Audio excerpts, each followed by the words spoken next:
اللہ تبارک و تعالیٰ نے انسان کو جو اختیارات دیے ہیں وہ محدود دیے ہیں۔ انسان کی آنکھ دیکھتی ہے لیکن دیوار کے پار نہیں دیکھ سکتی۔ اس کے کان سنتے ہیں لیکن اگر آواز دیوار کے پیچھے سے آئے تو پھر نہیں سن پاتے۔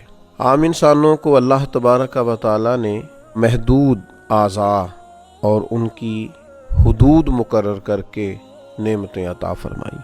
شاید کچھ لوگوں کا خیال ہو کہ یہ انسان کا ضعف ہے، یہ اس کی کمزوری ہے کہ وہ دیوار کے پیچھے دیکھ نہیں سکتا، دیوار کے پیچھے کوئی بات کر رہا ہو تو سن نہیں سکتا۔ یاد رکھیے گا، یہ انسان کی کمزوری نہیں ہے، یہ انسان کی پردہ پوشی ہے، یہ انسان کے لیے نفع اور فائدے کی بات ہے۔ اگر ہر شخص دیوار کے پیچھے دیکھے گا، لوگوں کے پردے کیسے قائم رہیں گے؟ اگر ہر شخص دیوار کے پیچھے کی بات سنے گا تو انسان کی پرائیویسی کا کیا بنے گا؟ انسان کی طبی ضرورت ہوتی ہے اس کی نجی اور پرائیویٹ زندگی۔ بہت ساری ایسی جگہیں ہوتی ہیں جہاں وہ پسند کرتا ہے کہ وہ اس طرح کا ہو کہ کوئی اس کے پاس موجود نہ ہو، کوئی اسے دیکھنے والا نہ ہو۔ اس میں وہ اپنے آپ کو سکون میں محسوس کرتا ہے۔ ہر وقت انسان کے لیے جلوت بہتر نہیں ہوتی، اسے خلوت کی بھی ضرورت ہوتی ہے، اور تنہائی میں اللہ تبارک و تعالیٰ نے بندے کو اطمینان عطا کیا ہوتا ہے، وہ مطمئن ہوتا ہے، آرام کی نیند لیتا ہے، آرام سے وہ اپنے اوقات کو گزارتا ہے۔ جس طرح اللہ تبارک و تعالیٰ نے ہمیں محدود اعضاء دیے ہیں اور ہمارے فائدے کے لیے دیے ہیں، ہمیں بھی چاہیے ہم کوئی ایسے کام نہ کریں جو اخلاقی حدوں کو پار کریں۔ آج بہت زیادہ شوق ہوتا ہے لوگوں کو پردوں کے پیچھے دیکھنے کا، اندر کی باتیں جانچنے کا۔ میں تمہیں بتاتا ہوں اصل بات کیا ہے، میں تمہیں ٹو لگا کے بتاتا ہوں، میرے پاس خاص بات، میں تمہیں بتاتا ہوں دراصل واقعہ کیا ہے۔ جب اللہ تعالیٰ نے آپ کو محدود بنایا ہے تو یہ جستجو کرنا اور یہ تجسس کرنا اور کسی کی جاسوسی کرنا، یہ تو اخلاق کے بڑے کمزور ہونے کی علامت ہے۔ قرآن مجید میں اللہ تعالیٰ نے فرمایا، یا ایھا الذین آمنوا اجتنبوا کثیرا من الظن ان بعض الظن اثم۔ اے ایمان والو، بہت سارے گمانوں سے بچو، بے شک کوئی گمان گناہ بھی ہیں، بعض گمان گناہ بھی ہیں۔ ولا تجسسوا، اور جو چیزیں پوشیدہ ہیں ان کی جستجو نہ کرو، جو تم سے چھپی ہوئی ہیں۔ ولا تجسسوا، تم جاسوسی نہ کرو۔ آپ کبھی ان لوگوں کو دیکھیں جن کا مزاج جاسوسی کرنے کا ہوتا ہے، ٹو میں پڑنے کا ہوتا ہے۔ آپ کبھی ان کی نفسیات دیکھیں، بیچارے ہو کس طرح کے جاتے ہیں۔ آپ ان لوگوں کی روحانی زندگی کا اندازہ کر سکتے ہیں کہ کس قدر زیادہ وہ اتار چڑھاؤ کا شکار ہے، ذہنی کشمکش کا شکار ہے، فکری انتشار کا شکار، جو کسی کی جستجو میں ہے۔ بجائے اس پر کہ وہ اپنے لیے کچھ محنت کریں، اپنے حصے کی کوئی ڈیوٹی کریں، وہ دوسروں کی جاسوسی کر کے اپنا وقت بھی ضائع کر رہے ہیں، اپنے آپ کو وسوسوں کا بھی شکار کر رہے ہیں، اپنی روحانیت کو بھی متاثر کر رہے ہیں، اور اپنی زندگی کے قیمتی ترین لمحات کو ضائع بھی کر رہے ہیں۔ اور بعض لوگ بعض ایسی باتیں بھی چاہتے ہیں، ایسی باتوں پر بھی تبصرہ کرتے ہیں جو ان کی ذمہ داری نہیں ہے، جو ان کی ڈیوٹی نہیں ہے۔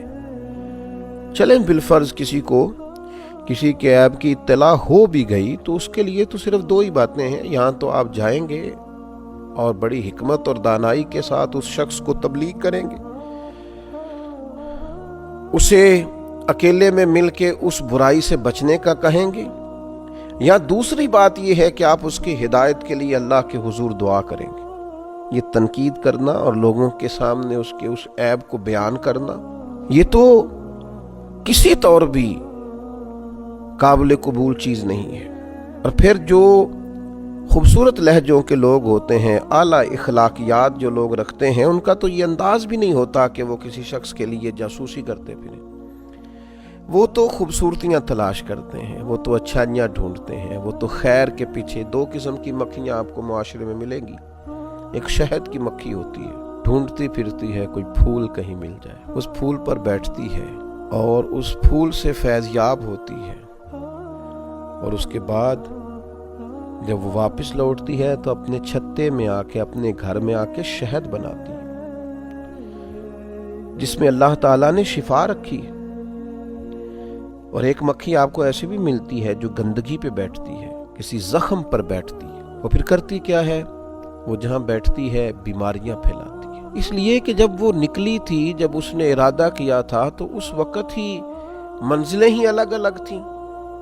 وہ تو نکلی تھی زخم ٹٹولنے، گندگی کو معاذ اللہ دیکھنے، بری چیزوں کو جب اس نے واپس آ کے چھوڑا ہے تو اس نے جراثیم چھوڑے ہیں، بیماری کو چھوڑا ہے، اور یہ نکلی تھی پھولوں کی تلاش میں۔ تو جو لوگ پھولوں کی تلاش میں نکلتے ہیں ان کو پھر شہد نصیب ہوتا ہے، لیکن اب کوئی شخص ساری زندگی اگاتا کانٹے رہے اور اسے نصیب پھول ہو جائے، تمام عمر کے کانٹوں کی آبیاری پر عجیب شخص ہے، اب گلشن کی بات کرتا ہے۔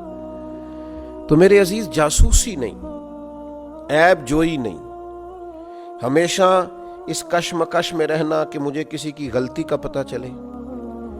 بتائیے نا وہ شخص کس طرح کا ہو جائے گا، وہ کیا ہوگا بھلا، اس کی ذہنی کیفیت کیا ہوگی، اس کا اخلاقی معیار کیا ہوگا، اس کے دل کی کیفیت کیا ہوگی، وہ کس سٹیٹس کا آدمی ہوگا جو ہمیشہ لوگوں کے عیب تلاش کرتا ہے۔ اگر آپ کو پتہ چل بھی گیا، اور انسانوں کے اندر کمزوریاں بھی ہوتی ہیں، انبیاء کرام علیہم السلام اور فرشتوں کے علاوہ معصوم تو کوئی نہیں، تو انسانوں میں، عام انسانوں میں کمزوریاں بھی ہوتی ہیں۔ اب آپ کو عیب پتہ چل گیا، پتہ چل جاتا ہے، کسی وقت کسی کے سامنے کسی کی غلطی آ جاتی ہے، کرنا کیا ہے، رد عمل کیا کرنا ہے؟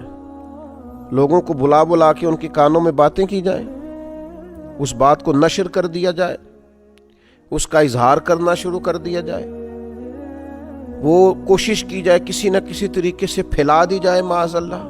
نہیں، رسول رحمت نبی اکرم صاحب خلق عظیم صلی اللہ تعالی علیہ وسلم نے ہمیں اس معاملے میں بھی حسین رہنمائی دی اور ہماری تربیت فرمائی۔ اور آپ یہ کام کر کے دیکھیں، آپ اپنے آپ کو بلند اخلاق والا پائیں گے، آپ کو محسوس ہوگا کہ یار میرے سینے میں پھول کھلیں۔ اس کی عملی مشق کریں، آپ اندازہ کریں گے کہ آپ کے اندر، روح کے اندر تازگی کتنی پیدا ہوتی ہے۔ مسلم شریف کی حدیث، حضرت ابو ہریرہ رضی اللہ تعالی عنہ ارشاد فرماتے ہیں کہ نبی اکرم صلی اللہ تعالی علیہ وسلم نے ارشاد فرمایا، جو شخص دنیا میں کسی کے عیب کا پردہ رکھے گا، اللہ تبارک و تعالی قیامت کے دن اس کے عیب کا پردہ رکھے گا۔ اور یہ بات یاد رکھیے گا، جس کے قیامت میں پردے رکھ لیے گئے وہ بچ گیا۔ سب سے زیادہ ضرورت تو ہوگی قیامت کے دن پردہ پوشی کی، سب سے زیادہ حاجت تو ہوگی قیامت کے دن کے اس کے عیب چھپا دیے جائیں۔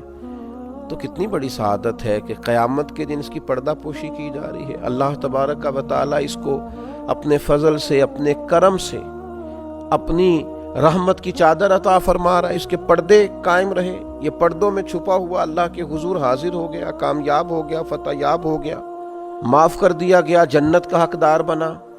لیکن اس کے لیے اسے دل بڑا کرنا ہے، بلند اخلاق کا مظاہرہ کرنا ہے۔ وہ کیا کرے گا؟ وہ دنیا میں کسی کا عیب دیکھے گا تو اس پر پردہ ڈالے گا۔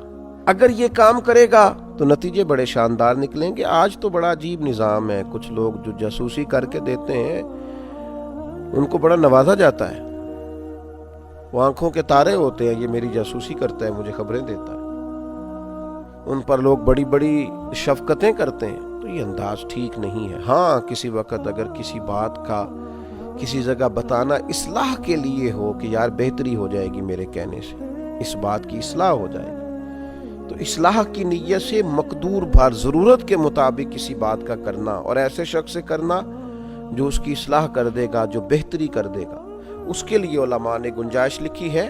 اور نبی پاک علیہ السلام نے یہ بھی تنبیہ فرمائی ہے، فرمایا اگر تم اپنے کسی بھائی کا پردہ فاش کرو گے نا تو اللہ تعالیٰ بھی تمہارا پردہ فاش کر دے گا، اگرچہ تم گھر کے اندر بھی بیٹھے ہوئے تو رسوا کر دیے جاؤ گے۔ لہٰذا یہ کام نہ کرے۔ اور پھر ایک اور بات جو بڑی سمجھنے والی ہے اور قابل غور ہے کہ جناب بہت سارے لوگ لوگوں کی عیب جوئی کرتے ہیں، تو پہلے وہ یہ تو بتائیں کہ ان کے اندر کوئی عیب خود سے موجود نہیں ہے، خود اپنے آپ کو پاک، صاف، مسجع، مکفّا، پاکیزہ سمجھتے ہیں، بڑے بھولے بھالے، بڑے اللہ والے، ریاض آپ کو بس ہم ہی جانتے ہیں، اپنے آپ کو بڑا صاف ستھرا جانتے ہیں۔ دیکھیے، ایک انسان کے اپنے اندر کمزوریاں موجود ہیں، غلطیاں موجود ہیں، باوجود اس کے وہ لوگوں کی عیب تلاش کر رہا ہے۔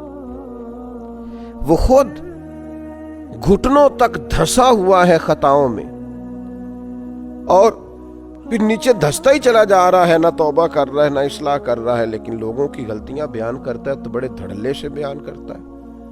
اور ڈھیر سارے سوسائٹی میں لوگ آپ کو ملیں گے جو باتیں کر رہے ہوتے ہیں لیکن آج خود بھی ان کے اندر بڑی کمزوریاں پائی جاتی ہیں۔